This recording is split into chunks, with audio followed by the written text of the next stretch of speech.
ప్రవీణ్ పగడాల గారు చనిపోయి ఇప్పటికి 2.5 నెలలు అవుతుంది. ఈ 2.5 నెలల్లో ప్రతి ఒక్కరు కూడా ఆయన్ని హత్య అంటూ మీడియా ముందుకు వచ్చి కూడా వాదించడం జరిగింది. అనేక మంది డిబేట్ లో కూడా కూర్చున్నారు. కానీ వాళ్ళెవ్వరికీ కూడా ప్రవీణ్ పగడాల గారి గురించి అసలు ఏమీ తెలియదు అంటూ కూడా కొంతమంది మన ముందుకు రావడం జరిగింది. అసలు ప్రవీణ్ పగడాల గారి గురించి సంబంధం లేని వ్యక్తులు అసలు ఎందుకు మాట్లాడుతున్నారు? ఇలా అనేక విషయాల గురించి కూడా ఇప్పుడు మనతో పాటు మాట్లాడడానికి ప్రవీణ్ పగడాల గారికి 10 సంవత్సరాల నుంచి పరిచయం ఉన్న మోస్ గారు మనతో ఉన్నారు. ఆయనతో మాట్లాడి మరిన్ని వివరాలు తెలుసుకుందాం. నమస్తే అండి. నమస్తే అండి. అంటే ఇప్పుడు ఈ విషయాలు అంటే ప్రవీణ్ పగడాల గారు చనిపోయి ఇప్పటికి 2.5 నెలలు అవుతుంది. ఇప్పుడు ఈ టాపిక్ తీయడానికి గల కారణం ఇప్పుడు చాలా మంది కూడా అనుకుంటున్నారు ఆయన చనిపోయి ఇన్ని నెలలైనా కూడా ఎందుకు మాట్లాడుతున్నారు అనేది. ఎందుకంటే చాలా మంది కూడా ఆయనకి సంబంధం లేని వ్యక్తులు మీడియా ముందుకు వచ్చి అనేక విషయాలను చెప్తున్నారు. అవన్నీ నిజమా కాదా, వాస్తవాలా అవాస్తవాలా అనే కోణంలో మిమ్మల్ని అడగడం జరుగుతుంది. అంటే అసలు ప్రవీణ్ పగడాల గారు ఎలాంటి వాళ్ళు? వ్యక్తిగతంగా అడుగుతున్నారా లేకపోతే సామాన్య? వ్యక్తిగతంగా చాలా మంచోళ్ళు అండి. ఆయనకు మందలు పట్టే కానీ లేకపోతే ఫ్యామిలీలో గొడవలే కానీ ఇలాంటివి ఏవీ లేవు. చాలా ప్రతి ఒక్కరితో చాలా ప్రేమగా ఉండేవాడు.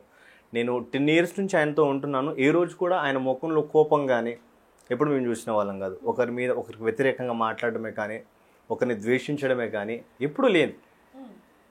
నేను ఒక 10 years నుంచి అన్నతో దగ్గరగా ఉన్నాను కాబట్టి ఏ రోజు కూడా అన్న వ్యక్తిగతంగా కానీ తన జీవితంలో కానీ ఎలాంటి ఇబ్బందులు కానీ ఎలాంటివి ఏం లేవు. చాలా మంచి వ్యక్తి. అంటే మీరు చూస్తే ఉండొచ్చు ఆయన చనిపోయిన రోజు నుంచి మొన్నటి వరకు కూడా ఎలాంటి వీడియోలు వచ్చాయి, ఎలాంటి వాస్తవాలు అంటే చాలా మంది మీడియా ముందుకు వచ్చి మాట్లాడిన సందర్భాలు ఉన్నాయి. అయితే ఆయన వ్యక్తిగతంగా ఎవరికి సరిగ్గా పరిచయం లేదు. ఈ మీడియా ముందుకు వచ్చిన చాలా మందికి కూడా వాళ్ళు అంటే తాగుతున్నారు, ఆయనకు అలవాటు ఉంది, మద్యం అలవాటు ఉంది, తాగుతూనే వెళ్ళారు అంటూ అనేక వీడియోలు వచ్చాయి. మరి ఆ వీడియోలు చూసి మీరు ఎందుకు స్పందించలేదు అప్పట్లో? మేడం, మేము స్పందించడానికి ఆసక్తి ఉన్నా కానీ ఒకవేళ మేము చెప్పినా కానీ నమ్మే పరిస్థితి లేదు మేడం. మాకు ఎవరైతే ఇప్పుడు మీరు తాగి పడిపోయారు అంటున్నారో, ఎవరైతే ఇంటర్వ్యూస్ ఇస్తూ మాట్లాడుతున్నారో అసలు వ్యక్తిగతంగా ఆయన గురించి వాళ్ళకి ఏం తెలుసని మాట్లాడుతున్నారు? పోనీ ఈ అడిగే వాళ్ళైనా కానీ ఎవరైతే వెళ్ళి అడుగుతున్నారో ఎవరో చెప్పింది వింటున్నారో తప్పితే కనీసం డైరెక్ట్ చూసిన వాళ్ళు లేరు. ఒక వీడియో కానీ ఇలాంటిది ఏదీ లేదు. దేని బట్టి వాళ్ళు అంటే ఏది ఉందని ధైర్యంతో వాళ్ళు అలా మాట్లాడుతున్నారు? వాళ్ళు చెప్పేదే అబద్ధం. ఆ అబద్ధానికి మేము ఎందుకు మళ్ళీ స్పందించాలి? ఓకే, అంటే చెప్తున్నది అబద్ధం అని చెప్పటానికైనా స్పందించాలి కదా. అంటే ఇప్పుడు మా అన్న నిజమని చూపించుకోవడానికి అంత అవసరం లేదనుకుంటున్నాం. మాకు తెలుసు కదా మా అన్న గురించి. అంటే ఆయన ముందు నుంచి చాలా ఫేమస్ అనే విషయం ప్రతి ఒక్కరికి తెలిసింది. ఆయన పేరు చెప్పుకొని చాలా మంది ఏ విధంగా డబ్బులు సంపాదిస్తున్నారు అనేది కూడా మనకు తెలుసు, ఏ విధంగా పాపులర్ అవుతున్నారు అనేది కూడా. అలాంటప్పుడు ఒక్కసారి వచ్చి ఇవి వాస్తవం అని ఒక్క మాట మీరు చెప్పినా కూడా బాగుండేది అనేది ఎప్పుడు అనిపించలేదా మీకు? చాలాసార్లు అనిపిస్తుంది మేడం. నేను చాలాసార్లు చెప్పాలనుకున్నాం కానీ మాకున్న పరిధిలో మేము ఆలోచించుకున్న పరిధిలో ఇప్పుడు వెళ్ళడం కరెక్టే కాదు, మాట్లాడడం కూడా కరెక్ట్ కాదు. ఎవరెవరైతే వాగుతున్నారో వాగనివ్వండి. ఈరోజు చాలామంది బయటపడుతున్నారు. ఇప్పుడు వారు ఒకప్పుడు ప్రవీణ్ ఉన్నప్పుడు ఆయన వాళ్ళతో స్నేహం చేసి లేకపోతే వాళ్ళు అన్న బ్రతికి ఉన్నప్పుడు వాళ్ళ అన్న గురించి ఎప్పుడు ఒక వీడియో మాట్లాడలేదు. ఏ రోజు కూడా ఆయన కలిసినట్టు దాఖలు కూడా లేవు. ఈ మాట్లాడిన వాళ్ళు ఇప్పుడు ఎవరు మన జాన్ పాల్ ఏదో మాట్లాడని నేను అన్నతో అంటున్నాడు, అభినయ్ నేను ఒకసారి ఏదో కలిసిన అంటున్నాడు. కానీ వ్యక్తిగతంగా ఆయన ఏంటో వీళ్ళకి తెలియదు. తెలియకపోయినా ఆయన గురించి వాళ్ళు అబండాలు వేస్తున్నారు, మాట్లాడుతున్నారు. అంటే ఒక రకంగా చూసుకుంటే ఆయన చనిపోయినప్పటి నుంచి ఇప్పటి వరకు చాలా మంది సపోర్ట్ చేస్తూ మాట్లాడారు ఆయనకి. ఓకే, అంటే ఇది యాక్సిడెంట్ కాదు, హత్య, ముమ్మాంటికి హత్య అంటూ కూడా ఖండించడం జరిగింది. మరి అప్పుడు మీరు వాళ్ళతో మాట్లాడిన సందర్భాలు ఉన్నాయా? లేదండి, మేము అప్పుడు కూడా మాట్లాడలేదు వాళ్ళతో. ఎందుకని? మాతో ఎప్పుడు వాళ్ళు మాట్లాడలేదు కాబట్టి మేము మాకు తెలుసు అది హత్య అని. మేము అదే నమ్ముతున్నాం. అంత స్పష్టంగా ఒక వ్యక్తి పైన బైక్ మొత్తం పడుకోబెట్టి ఉంది అంటే యాక్సిడెంట్ అయింది అన్న త్రాగి చనిపోయాడు ఎంత సింపుల్ గా తీసేస్తారు. అంటే మామూలుగా ఆయన బండి మీద ఎప్పుడు అలానే ట్రావెల్ చేస్తూ ఉంటారా లేకపోతే ఈసారి అలా ట్రావెల్ చేశారా? ఆయన ఎప్పుడు అలా వెళ్ళలేదు మేడం. లాస్ట్ ఒకసారి మాత్రం వైజాగ్ నుంచి మాత్రం వచ్చాడు కానీ ఎప్పుడు ఆయన బైక్ మీద ట్రావెల్ చేసినట్టయితే మాకైతే తెలియదు. మేము ఎప్పుడు చూడలేదు. వ్యక్తిగతంగా నేను కూడా ఎప్పుడు చూడలేదు. కానీ ఒక్కసారి మాత్రం వైజాగ్ నుంచి వచ్చాడని మాత్రం తెలిసింది నాకు. ఇప్పుడు కూడా ఆయన కారు తీసుకొని వెళ్ళాల్సిన పరిస్థితి ఉన్నప్పటికీ కూడా లేదు నేను బైక్ అక్కడ పెట్టేసి వెళ్తాను అని చెప్పడంతోనే ఆయన బయటికి వెళ్ళాడు బైక్ తీసుకొని. కానీ ఆయన త్రాగటానికో లేకపోతే ఎంజాయ్ చేయడానికో బైక్ తీసుకొని వెళ్ళలేదు. ఆయనను చంపాలి అనేది చాలా రోజులు జరుగుతున్న కుట్ర అంట. కుట్రనే. ఎందుకు అంటే నేను కూడా ఒకసారి విన్నాను ఆయన నా దగ్గర నిల్చొని, ఆయన ఫోన్ చేసి కొంతమంది నేను చంపేస్తాం అంటే ఎందుకు రీజన్ ఏంటంటారు? అంటే ఒక ఫేమస్ పర్సన్, ఓకే పాస్టర్స్ లో ఫేమస్ పర్సన్ కాబట్టి అసలు ఎవరో చంపాల్సిన అవసరం ఏముంది, అసలు ఎందుకని చంపుతాము అని బెదిరిస్తున్నారు అని. మేడం ఒకటి, ఆయన ఎక్కడ తప్పు మాట్లాడలేదు. ఫస్ట్ ఈ చంపుతాననే బ్యాచ్కి చెప్పాలనుకుంటాను. ఈ రోజు కూడా వ్యక్తిగతంగా ఆయన ఎప్పుడు మాట్లాడలేదు, ఒక ధర్మాన్ని కించపరిచేలా మాట్లాడలేదు. మీరు రాసుకున్న గ్రంథాలలో, మీ గ్రంథాలలో మీరు రాసుకునేది ఏదైతే ఉందో అది మాత్రమే చెప్పాడు. మీ గ్రంథాలలో మీరు ఇలా రాసుకున్నారు, ఇది ఎంతవరకు కరెక్టు అని ప్రశ్నించాడు. దానికి ఎన్ని బూతులు తిట్టారో ఆయన్ను. నోటికి వచ్చిందల్లా మాట్లాడారు. నీ కూతురు చంపేస్తామన్నారు, నిన్ను చంపేస్తాము అన్నారు. దారుణంగా, ఇప్పుడు ఆ పెద్ద పాప గురించి దారుణంగా మాట్లాడారు మీరు. అంటే మీరు ఇప్పుడు ఫ్యామిలీ అంటే కూతురు అన్నారు కాబట్టి అడుగుతున్నాను, నిజంగానే ప్రవీణ్ పగడల గారు చనిపోయాక ఫ్యామిలీకి థ్రెడ్ ఉంది కాబట్టి చంపేస్తామని బెదిరింపులు వస్తున్నాయి కాబట్టి వాళ్ళు ఫారెన్ వెళ్ళిపోయారంటూ కూడా కేఏ పాల్ గారు అలాగే మరి కొంతమంది మాట్లాడడం, అది నిజమే అంటారు? నిజమే మేడం, నిజమే అండి అది. అంటే ఇక్కడ ఒక్కొక్కరు ఒక్కొక్క విధంగా చెప్తున్న మాట అని చెప్పొచ్చు. కొంతమంది ఏమో లేదు ఇక్కడే హైదరాబాద్ లోనే ఉన్నారు వాళ్ళ ఫామ్ హౌస్ లో అంటున్నారు. మరి కొంతమంది మాత్రం లేదు వాళ్ళు ఈ బెదిరింపులు తట్టుకోలేక ప్రాణ భయంతో యుఎస్ వెళ్ళిపోయారని మరి కొంతమంది. ఈ రెండిట్లో ఏది వాస్తవం అంటే? లేరు మేడం ఇక్కడ. నిజంగానే ప్రాణ భయంతో వెళ్ళిపోయారు. ప్రాణ భయంతో దాని కాకుండా ఇప్పుడు అమ్మాయికి థ్రెడ్ ఉంది కదా, అమ్మాయికి అయితే సమస్య ఉంది, అమ్మాయికి ప్రాబ్లం ఉంది, అమ్మాయి ఇక్కడ ఉండకపోవడం బెటర్. ఓకే, అంటే మీరు ఇందాక చెప్పినట్టు ముందు నుంచే బెదిరింపు కాల్స్ వస్తున్నాయి అన్నప్పుడు పోలీస్ కంప్లైంట్ ఇవ్వడం లేకపోతే జాగ్రత్తగా ఉండటం, ఇలా ఒక్కరే వెళ్లకుండా ఉండటం ఇలాంటివి ఏమైనా చేశారా? ఎవరు అన్ననా? అన్న ఇప్పుడు పోలీస్ కంప్లైంట్ ఆయన ఎప్పుడు కూడా, నేను కూడా ఒకసారి అడిగాను ఈ విషయంలో, అన్న ఇంతగా బెదిరిస్తున్నారు కదా, మీరు ఒకసారి కంప్లైంట్ చేస్తే బెటర్ కదా అన్నప్పుడు వాళ్ళు ఏమంటారు మతోన్మాద టైప్లో మారిపోయారు వాళ్ళు. ఇప్పుడు మనం వెళ్ళి కంప్లైంట్ ఇస్తే తీసుకొని ఏం చేస్తారు, మా అంటే 2 మాటలు అంటారు, కొంచెం ఏదో బెదిరించి పంపిస్తారు. కానీ దీని నుంచి పరిపూర్ణంగా మనల్ని మనం కాపాడుకోవాలంటే వాడు మారాలి. ఎదుటి వ్యక్తి మార్పు కోసం కంప్లైంట్ ఇచ్చినప్పుడు వాళ్ళ డీటెయిల్స్ ఇస్తారు కాబట్టి రేపు పొద్దున ఏదైనా ఇష్యూ అయితే ఖచ్చితంగా వాళ్ళ నుంచే ఇది జరిగింది అనేది ఒక క్వశ్చన్ మార్క్ ఉంటుంది కాబట్టి తెలిసిపోయేది కదా ఎవరు చంపారు. ఎప్పుడు ఒక వ్యక్తిని బంధించాలి లేకపోతే ఒక వ్యక్తి పైన ఇలాంటి చెయ్యాలని ఎప్పుడు అనుకోలేదు మేడం. ఆయన దారుణంగా తిట్టినా కానీ ఆ వ్యక్తి కనిపించినప్పుడు చాలా ప్రేమగా మాట్లాడి ఆప్యాయంగా మాట్లాడి హత్తుకొని చాలా మంచిగా ఉంటాడు. మీతో ఏ విధంగా ఉండేవాళ్ళు? నాతో చాలా, నా వ్యక్తిగత విషయాలే కావచ్చు, నా పర్సనల్ జీవితం గురించే కావచ్చు.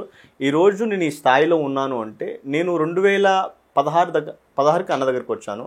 నాకేం తెలియదు అప్పుడు, నాకు పెద్దగా ఏం పని రాదు, నేను అంతగా చదువుకోలేదు. సో అలాంటి పరిస్థితుల్లో ఏం పని చేయాలని అర్థం కాని స్థితిలో అన్న దగ్గరికి వచ్చినప్పుడు అన్నీ నాకు డ్రైవింగ్ నేర్పించాడు. డ్రైవింగ్ నేర్పించి అన్నీ ఒక జాబ్ ఇప్పించి ఆ జాబ్ నుంచి ఈరోజు నేను ఒక స్థాయికి వచ్చానండి. నా బ్రతుకులో చాలా ప్రాముఖ్యమైన పాత్ర అన్నది.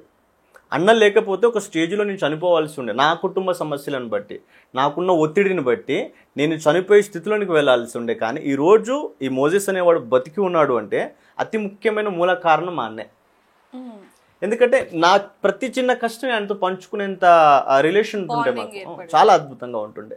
ఏ సమస్య వచ్చినా, ఇప్పుడు ఒక చిన్న సమస్య వచ్చిందనుకో నేను ఎవరికి కాల్ చేసేవాను కదా, మా అన్న ఉన్నాడని ఒక ధైర్యంతో ఆయనకు చెప్పేవాడిని. అదేవిధంగా ఆయన నా సమస్యలు తీర్చేవాడు. వ్యక్తిగతంగా నేను ఆయనను ఎక్కువగా బాగా ఇష్టపడిన విషయం ఏంటి అంటే ఏ వ్యక్తిని కూడా ఆయన తృణీకరించేవాడు కాదు. వాడు శత్రువైనా సరే ఆయన ముందుకు వచ్చి నిలబడ్డప్పుడు చాలా ప్రేమగా ఆప్యాయంగా వాడిని పలకరించి వాడికి ఏదైనా సమస్య ఉంటే ఆయనే దగ్గరుండి దాన్ని తీర్చేవాడు. అలాంటి మంచి వ్యక్తి. అంటే జస్ట్ నార్మల్గా అడుగుతున్నాను నేను మిమ్మల్ని, మామూలుగా మీరు 10 సంవత్సరాలు ఆయనతో ట్రావెల్ చేశారు కాబట్టి ఆయనకి మద్యం అలవాటు ఉంది? లేదు మేడం. సిగరెట్ పోనీ? ఎప్పుడూ లేదు. ఆయన తాగిన దాఖలే లేవు అసలు. ఆయన దాని గురించి చాలా మెసేజ్ చెప్పి తాగొద్దు అని చెప్పిన వ్యక్తి తాగుతాడని ఎలా? అంటే ఇంతకు ముందు కొంతమంది మాట్లాడిన వాళ్ళు ఎవరైతే ఉంటారో వాళ్ళు ఒకప్పుడు ఆయనకి మద్యం అలవాటు ఉండేది, ఎప్పుడైతే పాస్టర్ గా ఉన్నారో అప్పటి నుంచి మద్యాన్ని మానేశారు అంటూ కూడా కొన్ని వ్యాఖ్యలు చేస్తున్నారు. ఏ రోజైనా మీకు ఆ విషయం చెప్పడం కానివ్వండి, ఆయన పర్సనల్ విషయం షేర్ చేసుకోవడం కానివ్వండి, ఇలాంటివి ఏమన్నా జరిగాయి? లేదు మేడం, ఆయన ఎప్పుడు తాగినట్టు. ఒకవేళ ఆ మందు గురించి మన మధ్య డిస్కస్ వచ్చినా కానీ ఆయన చెప్పేవాడు ఏంటంటే దీనివల్ల కుటుంబాలు నాశనం అయిపోతాయి, వ్యక్తి తన యొక్క జీవితం నాశనం అయిపోతుంది, తన కుటుంబాన్ని నుంచి దూరంగా వెళ్ళిపోతాడు. కుటుంబం పరిపూర్ణంగా ఆనందంగా బ్రతకలేదు, సమస్యలు ఏర్పడతాయి. కాబట్టి తాగుడికి చాలా దూరంగా ఉండాలిరా, అది మంచి పద్ధతి కాదని చెప్పేవాడు. ఇప్పుడు నాకు రీసెంట్గా ఒక స్టోరీ చెప్తాను మీకు. ఒక అబ్బాయి వచ్చాడు కడుపు నుంచి అనుకుంటా, ఆయన చాలా త్రాగుబోతు, చాలా డ్రింకింగ్, చాలా వాడు మందు లేకుండా ఉండలేడు. అలాంటి వ్యక్తిని ఒక తెలిసిన అన్న వాళ్ళ ఇంటికి పంపించి ఇతను కొంచెం జాగ్రత్తగా చూసుకొని చెప్పాడు. ఆ వ్యక్తి ఏంటంటే ఈవినింగ్ అయితే మనోడు వైబ్రేట్ అయిపోతుంటాడు, ఆ రేంజ్కి వెళ్ళిపోయాడు త్రాగుడు బానిసలో పడి. అలాంటి వ్యక్తిని కూర్చోబెట్టి కౌన్సిలింగ్ ఇచ్చి నువ్వు ఇలాగే ఉంటే చచ్చిపోతావు, సో ఇలా ఉండకూడదు అని ఆ వ్యక్తి జీవితాన్ని సెట్ చేసి ఇప్పుడు బెంగళూరులో ఉన్నాడు ఆ వ్యక్తి. ఓకే, అంటే ఎంతో మందికి లైఫ్ ఇచ్చిన ఈరోజు నేను ఒక్కనే కాదు, ఇలాంటి మోజెస్లు చాలా మంది ఉన్నారు. మమ్మల్ని నిలబెట్టింది ప్రవీణ్ అన్న. ఇప్పుడు మేమందరం ఒక స్టేజ్లో ఉన్నాము అంటే దానికి మూలకారకుడు ప్రవీణ్ అన్న. అలాంటిది ఆయన తాగి చనిపోయాడు అని అంత సింపుల్గా చెప్తున్నారు అంటే మీరు ఎలా చూసారు అసలు? మీకు ఏమైనా ఫోన్ చేసి రండి తాగుదామన్నాడా, లేకపోతే తాగుతుంటే ఎవరైనా వీడియో తీశారా? మీకు అసలు ఇప్పుడు ఆ బార్ దగ్గర ఉన్నది, ఆ లిక్కర్ షాప్కి వెళ్ళింది ప్రవీణ్ అని ఎలా కన్ఫర్మ్ చేస్తున్నారు? ఇంకా వేరే వ్యక్తి కూడా అంటే మామూలుగా ఆ రోజు చూసుకుంటే మీకు ఎప్పుడు తెలిసింది ఆయన చనిపోయారని? మేడం 25th మార్నింగ్ 9:30 అలా తెలిసింది మేడం. 9:30కి లేచి నేను ఏదో నా బట్టలు ఉతుకుంటున్నాను, ఆ టైంలో కాల్ చేశారు, ఇట్లా ప్రవీణ్ చనిపోయింది అంటే. చనిపోయిందని చెప్పినాక నేను నమ్మలేదు, ఎందుకంటే ఆయన మీద చాలామంది కుట్రలు ఉన్నాయి. కానీ ఈ ముఖ్యంగా ఎవడోడు చేసి ఉంటాడులే, ఏదో రూమర్స్ పెడుతున్నారులే అనే ఉద్దేశంతో నేను ఎప్పుడు కూడా దాన్ని సీరియస్గా తీసుకోలేదు. కానీ ఒక కాల్ వచ్చింది, నాకు బాగా తెలిసిన వ్యక్తి, అన్న యాక్సిడెంట్లో చనిపోయాడంట, ఇది కన్ఫర్మ్ చేసుకో అంటే దగ్గర ఒక 150 కాల్స్ చేసి ఉంటాను నేను ఆ రోజు. ఎవరికి కాల్ చేసినా కానీ అన్నయ్య లేడు, అన్నయ్య చనిపోయాడు. ఇదే ఆ 150 కాల్స్ కూడా ఎందుకు చేశాను అంటే ఇది అబద్ధమని ఎవడని చెప్తాడేమోనండి. ఆయన ఎక్కడికి వెళ్ళలేదు, ఆయన రాజమండ్రికి వెళ్ళాడు వస్తాడు అని ఎవరైనా చెబుతారేమో 150 కాల్స్ చేశా. కానీ లాస్ట్ నన్ను బాగా ఇబ్బంది పెట్టిందంటే మా అన్న ఒక ఫోటో పంపాడు, ఆ అన్న బ్లడ్లో ఉండి అది తీసుకోలేకపోయాం. అలా చూడాలని ఎప్పుడు అనుకోలేదు మేడం మేము. మా అన్న ఎప్పుడు 18వ తారీఖు మార్చి 18వ తారీఖు నాకు కాల్ చేశాడు, కొన్ని విషయాలు డిస్కషన్ చేశాడు. నేను రాజమండ్రి వెళ్తున్నాను, రాజమండ్రి వెళ్ళి నేను వస్తాను, ఇవి మనం చేయాలి, ఆగస్టులోపు ఇవి క్లియర్ చేసుకోవాలి మనం అని నాకు చెప్పాడు. సరే అన్న నేను తప్పకుండా నేను వస్తానన్న అని చెప్పాను. 18వ తారీఖు మాట్లాడి 19వ తారీఖు నేను కలవాలిరా నువ్వు రా అంటే నేను వెళ్ళలేదు ఆ రోజు, వేరే నాకు డ్యూటీ ఉండే. 24వ తారీఖు నేను చనిపోయిన సంగతి మేము తీసుకోలేకపోతున్నాం. ఒక మంచి మాకు ఇప్పటికి నేను చెప్తున్నాను, ఒక బోధకుడో లేకపోతే ఒక క్రైస్తవుడో కాదు, కానీ ఒక మంచి మనిషిని మనిషిగా ప్రేమించి ఒక మంచి మనిషి, వాడు ఎంత దుర్మార్గుడైనా ఆ అన్నని వాడు దూషించినా సరే అన్న దగ్గరికి సహాయం కొరకు వస్తే ఏమాత్రం ఆలోచించకుండా వాని బ్రతుకు కట్టగలిగే మనిషి ఆయన. అలాంటి వ్యక్తి తాగి పడిపోయి చనిపోయాడు అంటే తీసుకోలేకపోయాడు. అంటే చనిపోయారు అనేదైనా తీసుకొచ్చేమో, కానీ తాగి చనిపోయారు అనేది మాత్రం హార్ట్కి తీసుకోవడం కొంచెం కష్టం అనే చెప్పచ్చు. మిమ్మల్ని బాధ పెట్టాలని కాదు, కానీ ఆ వీడియోస్ ఏవైతే ఉన్నాయో ఇందాక మీరు చెప్పినట్టు లిక్కర్ మార్ట్లో ఫోన్ పేలు, గూగుల్ పేలు, బండి మీద వెళ్ళేటప్పుడు స్థిరంగా వెళ్ళకపోవటం, యాక్సిడెంట్లు అవ్వటం, ఇలా ఇవన్నీ చూసినప్పుడు అసలు ఇదంతా ఎందుకు చేస్తున్నారు, ఎవరు చేస్తున్నారు? అంటే చంపేయడం అనేది ఒక ఎత్తు అయితే, ఆ చంపేసిన వ్యక్తిని బ్యాడ్ చేసి చంపేయడం అనేది ఇంకొక ఎత్తు. అలాంటిది ఇదంతా చూసినప్పుడు మీకు ఏమనిపించింది అసలు? ఎవరు చేస్తున్నారు అంటే దానికి ఆన్సర్ లేదు మేడం. ఖచ్చితంగా వీలే అని మేము ఎవరిని చెప్పలేం. కానీ ఎవరైతే కావాలని చేస్తున్నారో వాళ్ళకు ఇప్పుడు ఆయనను చంపేశారు అని చెప్తే ఎక్కడ ఇది పెద్ద ఇష్యూ అవుతుందని ఆయన త్రాగి చనిపోయిన క్రియేట్ చేస్తున్నారే తప్పితే ఇంకేం లేదు మేడం. ఆ వీడియోస్ అన్ని చూసినప్పుడు మీకు ఏమనిపించింది? అసలు నిజంగానే ప్రవీణ్ పగడాల గారు ఇలా చేస్తారా, చేయగలరా అనే క్వశ్చన్ మార్క్ ఏమన్నా వచ్చింది? అసలు అలాంటి ఆలోచన ఎందుకు వస్తుంది మేడం? అంటే ఎందుకు అంటే ఇంటి దగ్గర నుంచి బయలుదేరినప్పటి నుంచి ఆ షర్ట్ కానివ్వండి, ఇవన్నీ మనం చూసాం కొన్ని. సో ఒకేలాగా ఉండటం, జీపేలు యూజ్ చేయటం, ఇవన్నీ కూడా చాలా మీడియాలో కూడా ఇప్పుడు వైరల్ గా మారాయి కాబట్టి చాలా మంది ఆయనే ప్రవీణ్ పగడాల గారు అంటూ కూడా కొంతమంది మాట్లాడడం జరిగింది, ఆయన అభిమానులు. అందుకని మిమ్మల్ని అడుగుతున్నాను. ఒకవేళ అది ప్రవీణ్ అన్న అని వాళ్ళు అనుకుంటే పొరపాటే. ఎందుకు అంటే మీరు బాగా గమనించండి, కొవ్వూరు దగ్గర ఆ కొవ్వూరు దగ్గర టోల్ గేట్ దాడుతుంటాడు కదా, ఆ వ్యక్తి చాలా లావుగా, ఆ కాళ్ళు చాలా పొడుగుగా కనిపిస్తూ ఉంటాయి. మీకు ఏదైతే ఫస్ట్ వీడియోలో ఆయన కింద పడిపోయాడని పోలీసులు చూపించారో అక్కడ కూడా ఆయన చాలా పొట్టిగా ఉంటాడు. ఆయన లోపల వేసుకున్న బనీని కూడా మీరు ఒకసారి మీరు చూసారో లేదో, ఒక వీడియోలో బ్లాక్ కలర్లో కూడా ఉంది. ఈ బట్టలు వేసుకున్న వ్యక్తి, ఆ మాస్క్ పెట్టుకున్న వ్యక్తి ప్రవీణనే అని కన్ఫామ్గా అయితే చెప్పొద్దు. ఒకవేళ నిజంగా ఆయనే అయ్యి ఉంటే, ఒకవేళ వీళ్ళ దగ్గర ఫుల్ వీడియోస్ ఉంటే అవి పెట్టండి, చూపించండి. మొన్న నేను మా అన్న వాళ్ళందరం కలిసి విజయవాడ వెళ్ళాం. దగ్గర 20 కెమెరాలు చూసాం మేము. అదే అన్న పడిపోయి కూర్చున్నాడు అన్నట్టు 20 కెమెరాలు. ఒకటే కెమెరాలో ఎందుకు చూపిస్తుండో, అన్ని కెమెరాలు ఉంటాయి కదా. పడిపోయినట్టు వీడియో ఎక్కడ ఉంది పోనీ?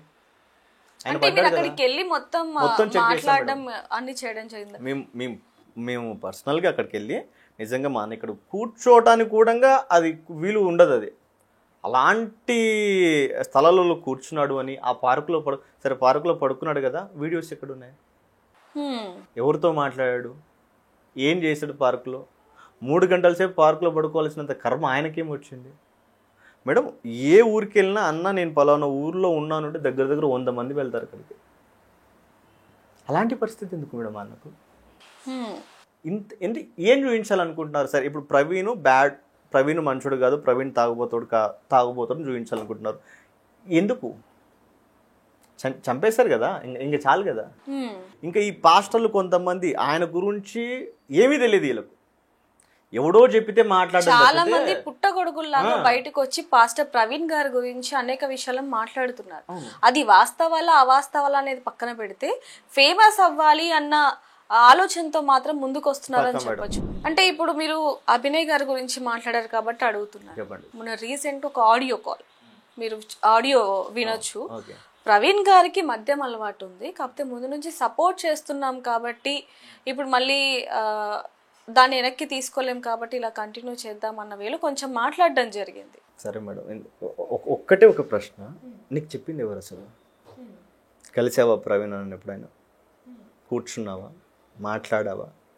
అన్న నీకు చెప్పాడా నాకు మందు అలవాటు ఉందని? నీకు చూసిన వాళ్ళు ఎవరు ఉంటారు కదా, వాళ్ళు ఎవరు? ఫొటోస్ ఉన్నాయా, వీడియోస్ ఉన్నాయా? ఏ ధైర్యం బట్టి నువ్వు చెప్తున్నావు? మీరు ఆయన అంటే ఈ ఆడియో వచ్చాక అడిగే ప్రయత్నం ఏమైనా చేశారా? కాల్ చేసి అసలు ఏంటిది? లేదు, మా అన్న వాళ్ళు అడిగారు, దాన్ని కూడా కాన్సలేదు వాడి దగ్గర. అంటే ఎందుకు మాట్లాడాల్సిన అవసరం ఏమొచ్చిందంటారు? అసలు అవసరం ఏంటి మేడం? బతకాలి కదా వాడు. ప్రవీణ్ అన్న పేరు లేకుండా బతకగలడా? నేను ఇప్పటికి చెప్తున్నాను అభినయ దర్శన్కి, ఇప్పటికైనా బుద్ధి మార్చుకొని తాను ఏదైతే ఆడియోలో మాట్లాడాడో దాని విషయంలో క్షమాపణ ఖచ్చితంగా చెప్పాలి. ఎందుకంటే నీకు ప్రవీణ్ అన్న తాగాడని చెప్పిన గాడి దేవుడు ఎవడు? నీకు చెప్పింది ఎవరు నీకు? అసలు ప్రవీణ్ అన్న త్రాగుతాడు, ఆయనకు త్రాగుడు అలవాటు ఉంది అని చెప్పింది ఎవరు నీకు? అభినయ్ గారు మిమ్మల్ని అడుగుతున్నాను సూటిగా. ఒకవేళ మీకు ఈ సాక్షి నెట్వర్క్ నుంచే కానీ లేకపోతే అన్న మినిస్ట్రీ నుంచే కానీ ఎవరు చెప్పారు వాళ్ళ పేరు చెప్పండి. తప్పుడు ప్రచారాలు చేయకండి అన్న గురించి. మీ పొట్టకూటి కోసం కావాలనుకుంటే జాబ్ చేసుకొని బతకండి, అంతేకాని ఇంకెప్పుడైనా సరే మళ్ళీ చెప్తున్నాను, ప్రవీణ్ అన్న పేరు తీసి మాత్రం మీరు ఇష్టానుసారంగా మాట్లాడితే మాత్రం బాగోదు. ఆ తర్వాత కూడా 1 hour ఆయన ఒక ఎక్స్ప్లెనేషన్ ఇవ్వటం జరిగింది. దొరికిపోయాక ఇస్తాడు కదా మేడం మరి. అయితే ఇందులో చూసుకుంటే చాలా మంది పాస్టర్లు డబ్బుకు అమ్ముడుపోయి ప్రవీణ్ పగడాల గారి గురించి ఇలా అవాస్తవాలు స్ప్రెడ్ చేస్తున్నారు, కావాలనే ఇదంతా చేస్తున్నారు అనేది ఒక ఆరోపణ ఉంది. అది నిజమే అంటారు? నిజమే మేడం. అంటే స్టార్టింగ్ లో ప్రవీణ్ పగడాల గారు చనిపోయినప్పుడు క్రిస్టియన్స్ అందరూ కూడా ఒక ఐక్యమత్యంతో అందరూ కూడా ప్రవీణ్ పగడాల గారిది ఇది హత్య, మాకు న్యాయం జరగాలి అంటూ రోడ్డుకి ఎక్కినవి మనం చూసాం. అలాంటిది ఒక్కసారిగా విభేదాలు రావడానికి గల కారణం ఏంటి? విభేదాలు రావడానికి కారణం అదే కదా మేడం. ఇప్పుడు ఎవరైతే ఈ ఇష్యూని మళ్ళీ తాగాడని చెప్తున్నారో అక్కడే కదా విభేదాలు వస్తున్నాయి. ఇప్పుడు ఒక పాస్టర్ గారు తాగారు అంటే ఖచ్చితంగా విభేదిస్తారు కదా. పరిశుద్ధంగా ఉండాలి కదా పాస్టర్ గారు, తాగడం ఏంటి? ఇది తాగాడు అని చెబితేనే ఇది వీళ్ళు ఏదైతే చేయాలనుకుంటారో అది ఆపేస్తారు కదా. అంటే నేను పీటర్ నాయుడు గారిని కూడా అడగడం జరిగింది. అంటే అభినయ్ గారు ఒక ఆడియోలో మాట్లాడడం జరిగింది, అది ఎవరు రిలీజ్ చేశారనేది ఇప్పటి వరకు కూడా బయటపడలేదు. సో ఆయన చెప్పింది మీరు అంటే ఒప్పుకుంటే ఎక్కడ ఇదంతా కూడా నెగిటివ్ అవుతుందన్న కోణంలో మీరు విమర్శిస్తున్నారని కూడా ఆయన అడిగాను. సేమ్ అదే క్వశ్చన్ నేను మిమ్మల్ని వేస్తున్నాను. అభినయ్ గారికి మీ అందరికీ ప్రవీణ్ పగడాల గారు తాగుతారు అని తెలిసి కూడా ఎక్కడ ఇదంతా కూడా నెగిటివ్ అవుతుందేమో అనే కోణంలో ఏమన్నా ఇలా మాట్లాడుతున్నారు? ఛాన్స్ లేదు. మేము అలా మాట్లాడాల్సిన అవసరం లేదు. మేము దేవునికి భయపడతాం. మనుషులను మెప్పించాలను, మనుషులను వెనుకేసుకురావాలని అవసరం మాకు లేదు. మా ప్రవీణన్న మాకు నేర్పించింది దేవుని భక్తి, ఆయనకు భయపడటం నేర్పించాడు. ఇప్పుడు కూడా మేము ఇంత ధైర్యంగా తాగట్లేదు అంటే దేవుని భయంతో చెప్తున్నాం మేము. మా ప్రవీణకు తాగుడు అలవాటు లేదు. అలాంటిది నువ్వు తాగుతున్నాడు అని నువ్వు చెప్తున్నావు అంటే ఫస్ట్ ఆఫ్ ఆల్ నీ మనస్సాక్షి నువ్వు ప్రశ్నించుకో. ఎందుకంటే నీకు చెప్పినోడు ఎదువై ఉంటాడు. ఫస్ట్ నువ్వు ప్రశ్నించుకో.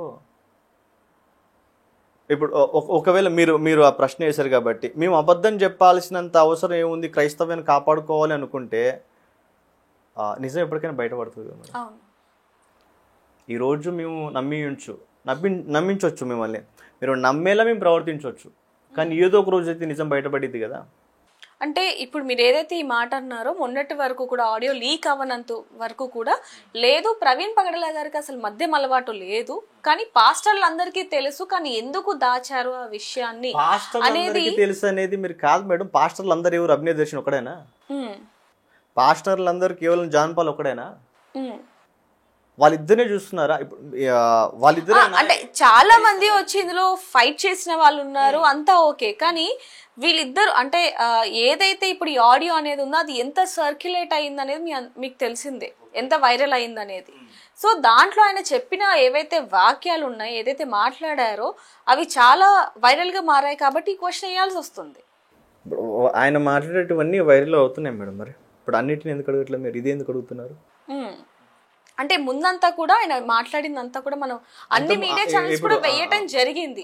సో అదంతా ఏంటంటే ప్రవీణ్ పగడాల గారిది హత్య అనే కోణంలో అందరూ మాట్లాడారు కాబట్టి అందరూ కూడా మాట్లాడింది ఏంటి, ఆయనకు అసలు మద్యం అలవాటు లేదు అని మాట్లాడారు. కానీ ఆడియోలో మాత్రం మద్యం అలవాటు ఉంది కానీ కవర్ చేస్తున్నాం అనేది మాట్లాడారు కాబట్టి ఆ ఆడియో ఇంత వైరల్ అయిందని నేను మీకు చెప్తున్నాను. మద్యం అలవాటు ఉంది మేము కవర్ చేస్తున్నాం అంటే నీకు దేవుని భయం లేదా? దేవుడి మీద నీకు సంపూర్ణమైనటువంటి విశ్వాసం లేదా? నేను ఒకటే అడుగుతాను, నువ్వే మోసపుచ్చుకుంటున్నావు. నువ్వు సమాజానికి ఇంకా మేలు చేసేవాడు ఎలా అవుతావు? ఏమైనా యాక్షన్ తీసుకున్నారా ఆయన మీద? లేదు మేడం. మా మనసు ఏంటంటే యాక్షన్ తీసుకొని అతను ఏదో సాధించాలనే ఉద్దేశం అది కాదు. మేము దేవునికి అప్పగించేవాళ్ళం. అయితే ఇక్కడ ఆయన అభిమానులతో లేకపోతే ఆయన జీవితాన్ని ఇచ్చిన వ్యక్తులతో పక్కన పెడితే ఫ్యామిలీ విషయానికి వస్తే ఆ రోజు నుంచి ఈ రోజు వరకు, ఏ రోజైతే ప్రవీణ్ పగడాల గారు చనిపోయారో ఈ రోజు వరకు కూడా కొంచెం నరకయాత్ర అనుభవిస్తున్నారని అనొచ్చు. ఎందుకంటే మీడియాలో వస్తున్న వార్తలు కావచ్చు, పాస్టర్లు కొంతమంది మాట్లాడుతున్న మాటలు, పరిచయం లేని వ్యక్తులు మాట్లాడుతున్న మాటలు, ముఖ్యంగా వాటి గురించి మీరు ఏమైనా మాట్లాడారా ఫ్యామిలీతో? ఎప్పుడు ఆ డిస్కషన్ వాళ్ళకి తీసుకురావాలనుకోవట్లేదు. ఎందుకంటే ఫస్ట్ వాళ్ళు బాధలో ఉన్నారు, మళ్ళీ వాళ్ళు ఇలా మాట్లాడుతున్నారు, వాళ్ళు అలా మాట్లాడుతున్నారు, అది కరెక్ట్ కాదు కదా. ఇప్పుడు మా అక్కకు ప్రవీణ్ అంటే చాలా ఇష్టం. ఇద్దరికి ఒకరొకరు అంటే ప్రాణంగా చూసుకుంటారు, చాలా అద్భుతంగా ఉంటారు వాళ్ళు. అలాంటిది ఆమె తీసుకోలేకపోతుంది ఆ విషయం. ఇప్పుడు మళ్ళీ మేము వెళ్ళి అదే డిస్కషన్ ఆమెతో పెట్టడం కరెక్ట్ కాదు. బాధలో ఉన్న వాళ్ళ దగ్గరికి వెళ్ళి ఫలానా వాళ్ళు ఇలా అంటున్నారు, దీనికి మీరు ఖచ్చితంగా సమాధానం ఇవ్వాలి. చాలా మంది ఆ మధ్యలో ఏంటంటే ఎందుకు ప్రవీణ్ గారు భార్య రాదు, ఎందుకు మాట్లాడదు ఆమె మాట్లాడితే అయిపోతుంది. ఎందుకు మాట్లాడాలి?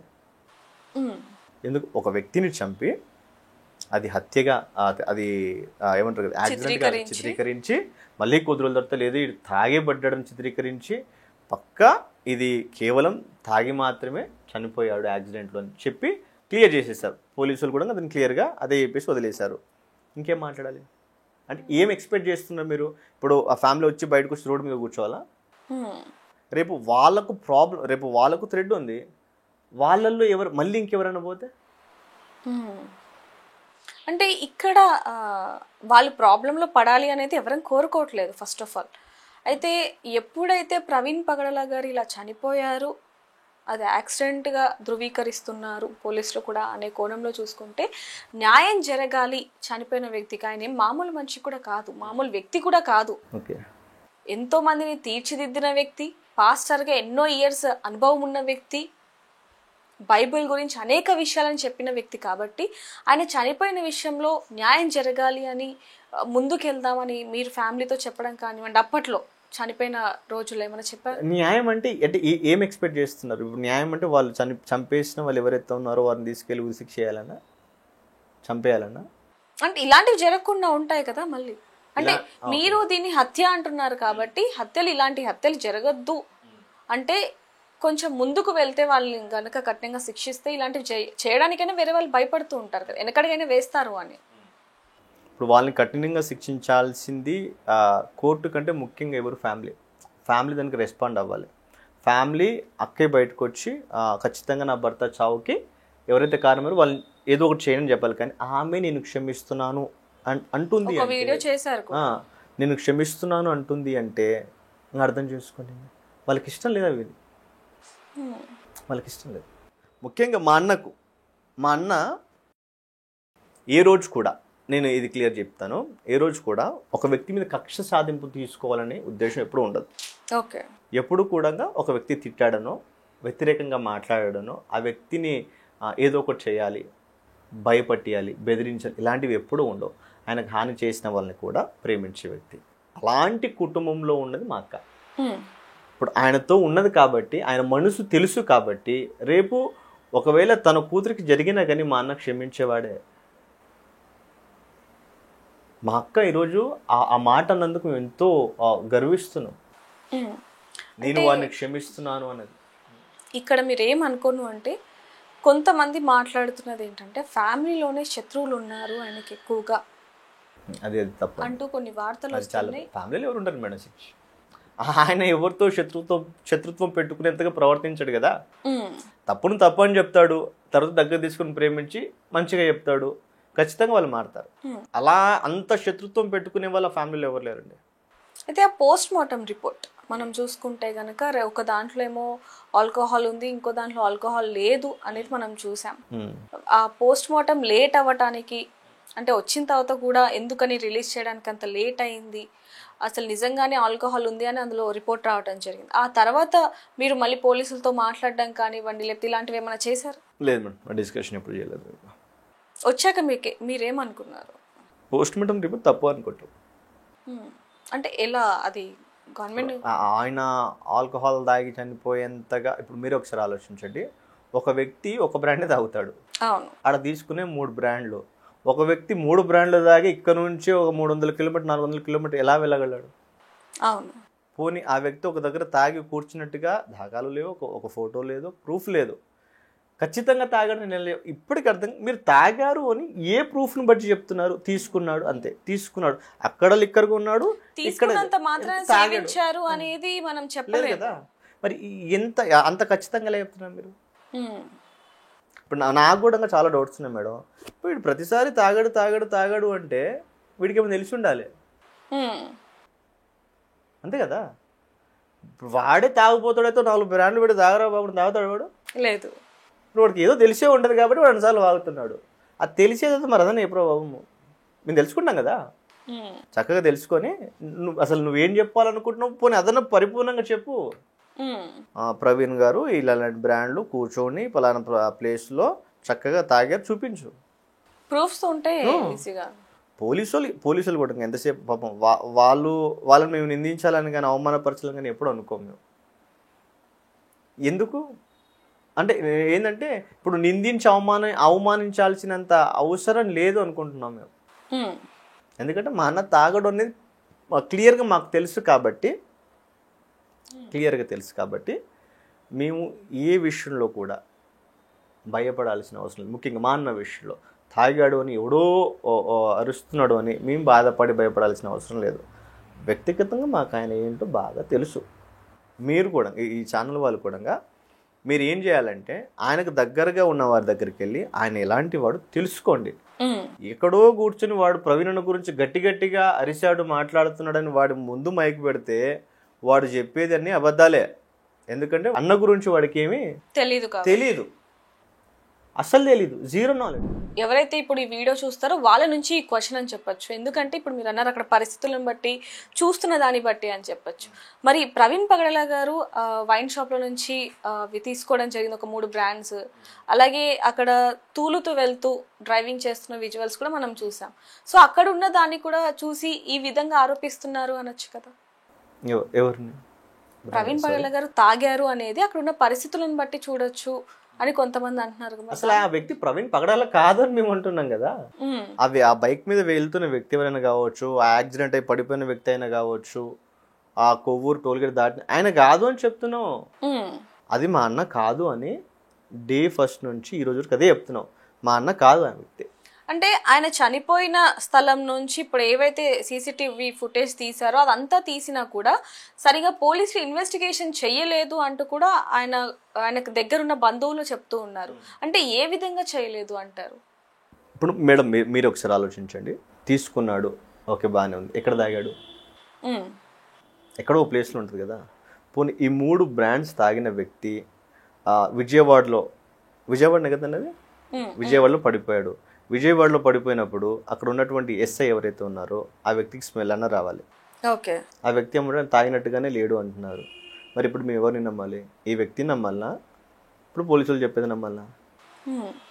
ఒకవేళ ఈయన తాగి ఎక్కడ కీసర్ దగ్గర పడిపోయి ఉంటే మరి విజయవాడ దగ్గర తాగలేదు, ఎలా తీసుకుంటారు దాన్ని? ఇప్పుడు ఎలా తీసుకుందాం వాళ్ళని అడుగుతున్నాం, ఎలా తీసుకోవాలి మేము? అయితే మీరందరూ ఎలా అయితే ఫైట్ చేస్తున్నారో అదే విధంగా కేఏ పాల్ గారు కూడా ఫైట్ చేస్తున్న పరిస్థితి. ఆయన కూడా మేము సీఎంతో మాట్లాడుతున్నాం, ఎవరు స్పందించట్లేదు, అధికారుల దగ్గరికి వెళ్తున్నామన్నారు, కోర్టులో కూడా ఆయన కేసు వేయటం జరిగింది. అయినా కూడా ఇప్పుడు వరకు కూడా తీర్పు సరిగ్గా రాని పరిస్థితి అని చెప్పొచ్చు. దాని గురించి ఏమంటారు? మాకైతే అక్కడ న్యాయం జరుగుతుందని మాత్రం నమ్మకం లేదు. అంటే ఎక్కడ జరగచ్చు అంటారు? నాకు ఎక్కడ లేదు ప్రజెంట్. నాకు గవర్నమెంట్ న్యాయం చేస్తుందనో, కోర్టుకి వెళ్తే న్యాయం చేస్తుందనో నా వ్యక్తిగతంగా చెప్తున్నాను నేను, నాకైతే నమ్మకం లేదు.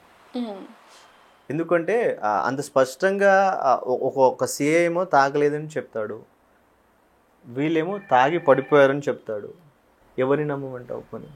పోనీ రిపోర్ట్స్ అయినా కానీ మీరు ఎల్లుండి 28 తారీఖు రావాల్సిన రిపోర్ట్స్ మీరు 20 days తర్వాత ఇవ్వడం ఎందుకు ఇచ్చారు? మీరు అప్పుడు ఏ మల్లర్లు? మేమన్నా గూండాలమ్మా, రౌడీలమ్మా? మేము ఆయన చనిపోయినప్పుడు రోడ్లెక్కి బస్సులు తగలబెట్టామా? అంటే మామూలుగా ఇప్పుడు మీరు అడిగిన క్వశ్చన్ కి కొంతమంది అధికారులు చెప్తున్నది ఏంటంటే ఆయన నిజంగానే యాక్సిడెంట్ లో చనిపోయారు. ఎవరైతే ఇప్పుడు ఆయన కుటుంబ సభ్యులు, ఈ పాస్టర్స్ ఎవరైతే ఉన్నారో దాన్ని తీసుకోలేక మత కల్లోలాలు పెరిగే అవకాశం ఉండొచ్చు కాబట్టి దాన్ని ఇది ఎలా ఉంటుందంటే ఆయన యాక్సిడెంట్లో చనిపోతే మేము ఎందుకు తీసుకోము? నా ఫస్ట్ ప్రశ్న చెప్పండి. ఆయన యాక్సిడెంట్లో చనిపోతే మేము ఎందుకు తీసుకోము? అంత ముందుకు మేము అల్లరి చేసామా? ఆయన చనిపోక ముందుకి ఎక్కడైనా క్రైస్తవులు పలానా వ్యక్తి చనిపోతే ఇలాంటి దాడులు చేశారని ఎక్కడ ఉందా? లేదు. మరి మీరు ఎలా డిసైడ్ అయ్యారు తీసుకోలేకపోతామని? అంటే అధికారులు చెప్తున్నారు, అలాగే బయట కూడా సిచ్యువేషన్స్ కొంతమంది చూసి ఆరోపిస్తున్నారు కాబట్టి నేను మిమ్మల్ని అడగడం జరిగింది. వాళ్ళైనా కానీ వాళ్ళు ఎలా చెప్పగలుగుతున్నారు? మేము ఇప్పుడు ఒక కుటుంబ వ్యక్తిగత విషయం వాళ్ళు తీసుకోలేరు అని వీళ్ళకి ఎలా తెలుసు? ఇప్పుడు క్రైస్తవులను మేమే అది యాక్సిడెంట్ అయితే యాక్సిడెంట్ అని ఒప్పుకుంటాం కదా. ఓకే, ఇప్పుడు మీరే చెప్పండి మేడం, ఆ ఫోటో చూశారు కదా, ఒక వ్యక్తి పైన పూర్తి బండి ఇలా పడుకోబెట్టి ఉంటే దాని యాక్సిడెంట్కి మీరు నమ్ముతారా? అంటే నా జీవితంలో ఎక్కడ చూడలేదు మేడం అలాంటి యాక్సిడెంట్. ఆయన బాడీ మీద ఉన్న గాయాలు కూడా చూడొచ్చు. అంటే మామూలుగా పీటర్ నాయుడు గారు చెప్పింది ఏంటంటే హెల్మెట్ తీసినప్పుడు వెనకాల మెదడు వెనకాల ముద్ద వచ్చింది, రక్తపు ముద్ద అని చెప్పారు. అలాగే కాళ్ళ దగ్గర తొడ భాగం మొత్తం కూడా కాలిపోయిన పరిస్థితి, ముఖంలో కూడా దవడలు కూడా విరిగిపోయాయి అని కూడా చెప్పడం జరిగింది. మీరు ఆ ఫోటో కానీ చూసినప్పుడు లేకపోతే అక్కడికి వెళ్ళినప్పుడు మీకు అక్కడ ఏమైనా అనుమానాస్పదంగా ఏమైనా కనిపించాయి? రీసెంట్గా జరిగిన స్టోరీ చెప్తాను మేడం. మొన్న ఈయన ఉన్నాడు హర్ష్ కుమార్ సార్ గారు 24th జ్ఞాపకార్థంగా రండి అని పెట్టారు. మేము ఆ రోజు వెళ్ళాం, అది క్యాన్సిల్ అయింది. అక్కడ ఏం లేదు, నేను మా బ్యాచ్ ఎవరైతే ఉన్నామో మేము అక్కడ జస్ట్ ఇలా కారు ఆపాము అంతే. పోలీసులు వచ్చేసారు, వద్దు ఇక మీరు ఇక్కడ ఉండొద్దు. నా ప్రశ్న ఏంటి, అది యాక్సిడెంట్ కదా, అది యాక్సిడెంట్, మా అన్న అక్కడ పడి చనిపోయాడు, దాన్ని మేము చూడడానికి వెళ్తున్నాం, ప్రాబ్లం ఏంటి? మీరు యాక్సిడెంట్గా క్లియర్ చేసేసారు, అయిపోయింది, మరి అక్కడికి ఎందుకు వెళ్ళొద్దు? ఎందుకు వెళ్ళొద్దు మేడం మేము? చెప్ప ఎందుకు ఎందుకు మీకేమని ఆన్సర్ ఇచ్చారు? వాళ్ళు ఉండొద్దు అంతే, ఇది పైనుంచి ఆర్డర్స్, మీరు ఉండొద్దు, మీరు వెళ్ళిపోండి. సీసీ కెమెరా పెట్టాల్సిన అవసరం వచ్చింది అక్కడ? ఏముందని ఆడ సీసీ కెమెరా పెట్టాల్సినంతగా ఏముంది అక్కడ నీకు? సీసీ కెమెరాలు పెడతారు, ఎవరు వెళ్ళొద్దు అంటారు, ఇది యాక్సిడెంటే అంటారు, ల్యాప్టాప్ తీసేసుకుంటారు, ఐప్యాడ్ తీసేసుకుంటారు, ఫోన్ తీసేసుకుంటారు, ఇది యాక్సిడెంటే అంటారు. ఎందుకు? అది యాక్సిడెంటే కదా, మీరే యాక్సిడెంట్ చెప్తారు, మీరే అనుమానాలు సృష్టిస్తున్నారు. మరి దీన్ని మేము ఎలా తీసుకుంటాం? అయితే మళ్ళీ మేము ఏమన్నా లేదు ఇది హత్య అని మేము గట్టిగా మాట్లాడేసరికి మీరు తప్పుడు ప్రచారాలు చేస్తున్నారని మా మీద కంప్లైంట్లు, కేసులు.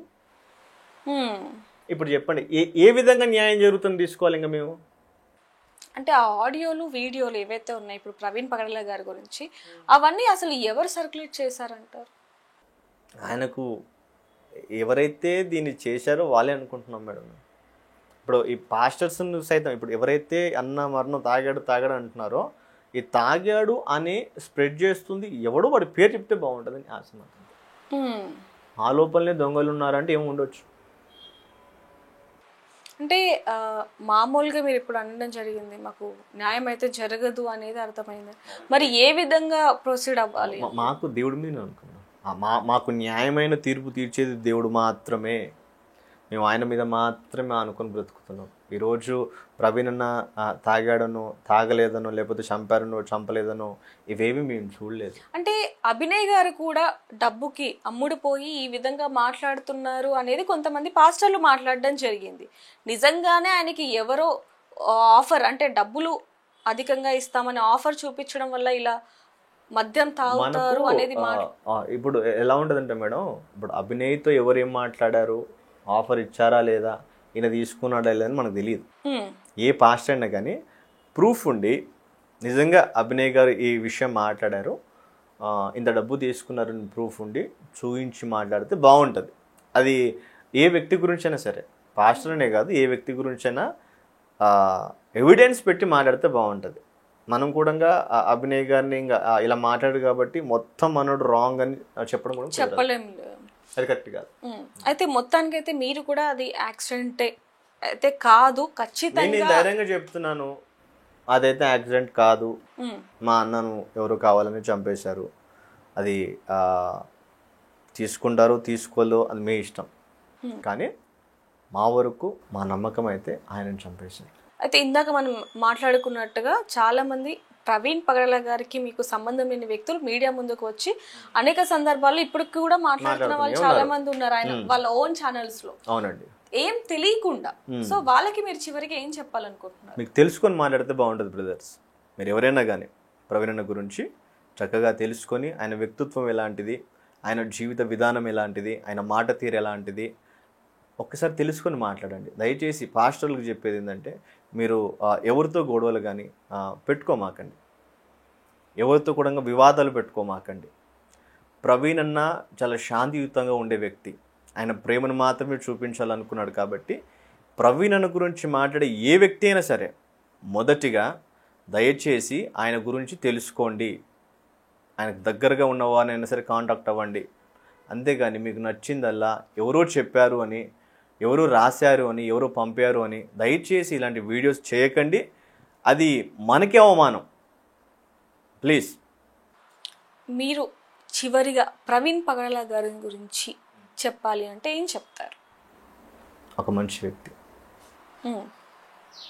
అంటే ఇప్పుడు వరకు కూడా ఆయన గురించి ఎవ్వరికి తెలియని ఒక విషయం మీతో పంచుకునే విషయం ఏమైనా ఉంది?